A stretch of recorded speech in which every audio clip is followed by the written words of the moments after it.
when you come into a game like this, the system's fine. It's just fixing the mistakes, right? Is that how you approach this week's practice?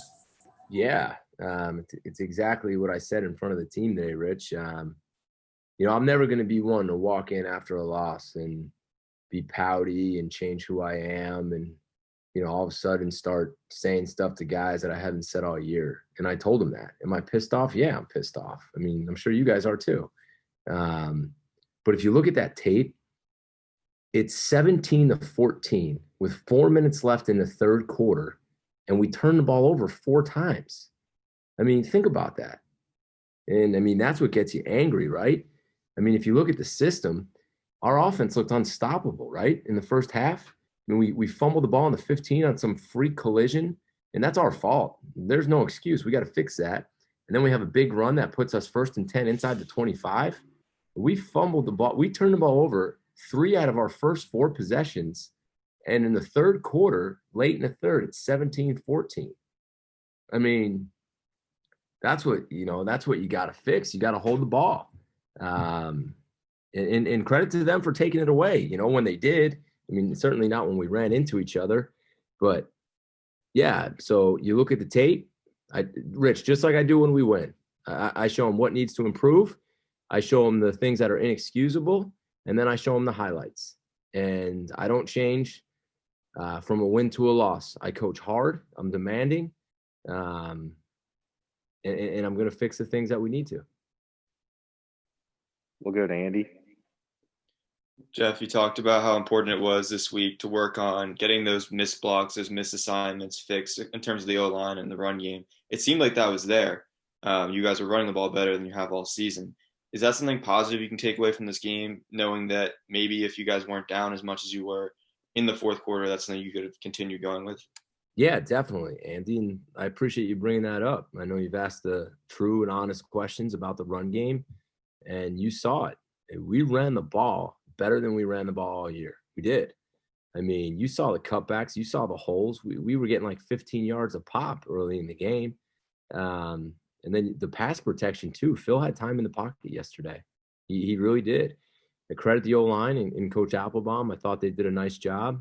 And I'm confident that they'll continue to get better. I still hope people understand that this is an offensive system that's very, very new. And there really wasn't a spring ball. And they're going to get better every single week. They have to. And I think they took a step. Now, you got to hold the ball and protect the ball and keep the chains moving forward, because we wouldn't beat any team that plays football turning the ball over 5 times to none. Go back to Rich. Jeff, it was kind of 2 things. The pass rush and the penetration was there, but there were so many potential sacks and tackles for a loss that went for gains. I'm sure you noticed that. Is that just a case of getting the guys to wrap up and finish plays? Yeah, Rich, we missed more. We probably missed twice as many tackles yesterday as we've missed all season. And again, I also give credit to that back 21 and credit to the quarterback. But we got to tackle lower. We got to wrap up. We got to run our feet, and we have to get multiple people around the ball. So that's something we're going to have to go back and stress even harder. We do live tackling once a week in practice. I've told you guys I'm not going to stray away from that. But it's on the tape, right? So we have to coach it better, and we have to execute it better. But we didn't tackle well enough yesterday, Rich. You're right. I mean, we were there. We were there. The gaps were taken care of. We had leverage, and all of a sudden, boom, boom, bounced out, missed tackle, 25, 30-yard gain. And just it wasn't – we haven't played like that this year, We'll go to Dan. Coach, when you talk about stressing tackling better or ball security, and fundamentals, how do you drill that? Is it just more of a mental thing for the guys where you have to stress it and they just have to pay attention to it better? Or are there certain drills and certain things that you can run in practice that'll help them out with that?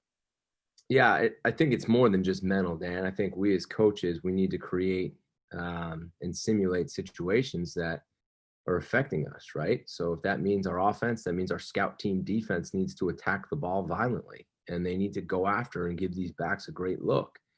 And then I see us doing drills. Last week, every time I looked over at the backs, they were doing ball security drills. I mean, some of the best ones I've been around, whether it's in the NFL or here. but clearly it wasn't good enough. And it can't just be a mental like, hey, Dan, you really have to hold the ball tighter this week. I mean, if that's what we're doing, then we're not coaching good enough. So we need to put these guys in those situations. So this week, our scout team on defense has to do a great job of attacking the ball and ripping at it and trying to simulate what it's going to be like on game day. Go to Kevin. Hey, Coach. We've talked about penalties pretty much all year. Early on in the game, you guys were fine. They seemed to kind of start mounting towards the end. You ended up with 9 for 70. What else can you kind of emphasize, in that regard? Well, when you're tired, that's when you got to lock in the most. You saw a bunch of false start and procedural penalties later in the game. When you're tired, you got to lock in, just like in any other sport. As far as the unsportsmanlike goes, you might have seen me get upset on the sideline. I've told you guys this. Game day for me, if a guy gets a couple PIs or a guy tries to make a play and he holds a guy or, he does something just because he's, straining and trying real hard, I'm okay with that. But ones that are undisciplined and that are selfish, I'm not okay with those. And that won't happen. Those guys aren't going to play. So I was very upset at that one. We'll go to AJ.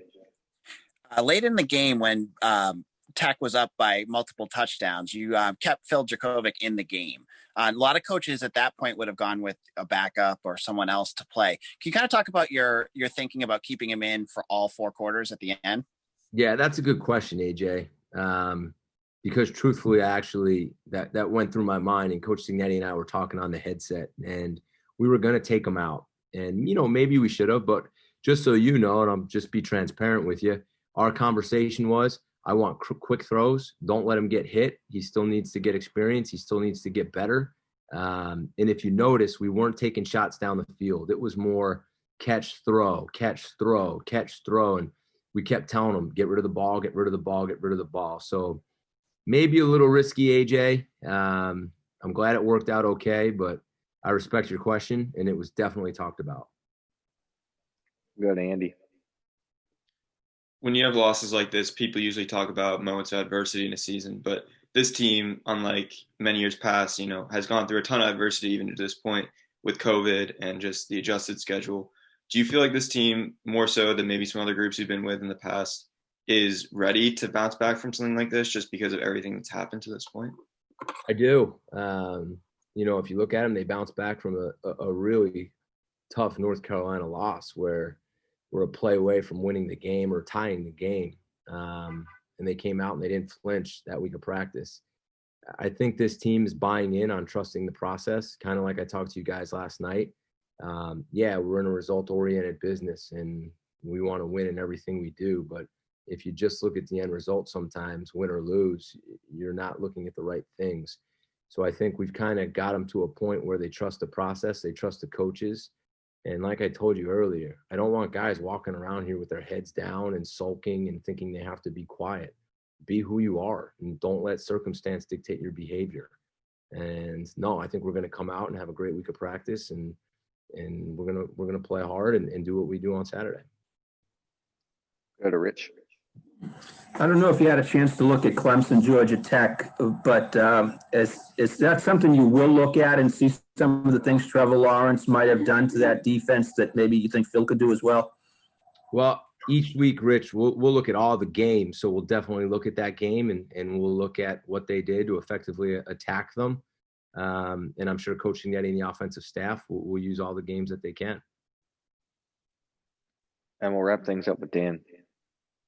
Coach, I know we talked about the running game, but when you have different running backs and you can kind of intersperse all 3 guys there, what goes into the decision-making for the package to put certain guys into certain situations? One thing in particular I noticed was Travis Levy's blocking, and he's not necessarily a big back, but when you have a guy like that who can do different things, just how does it handle your decision-making about when to use each guy? Yeah, I think just like in any other position, Dan, it's what do those guys do best, right? It's, who is the best blocker? Who's the best inside zone runner? Who's the best outside zone runner? Who's the best guy that catches the ball out of the backfield? And, Dan, you'd love to say like, okay, I'm running this play, get Travis in. But sometimes it's hard to do that, right? So sometimes you do. You have certain calls for certain people, certain receivers, certain running backs. you know, and we're trying to get those guys involved the best that we can.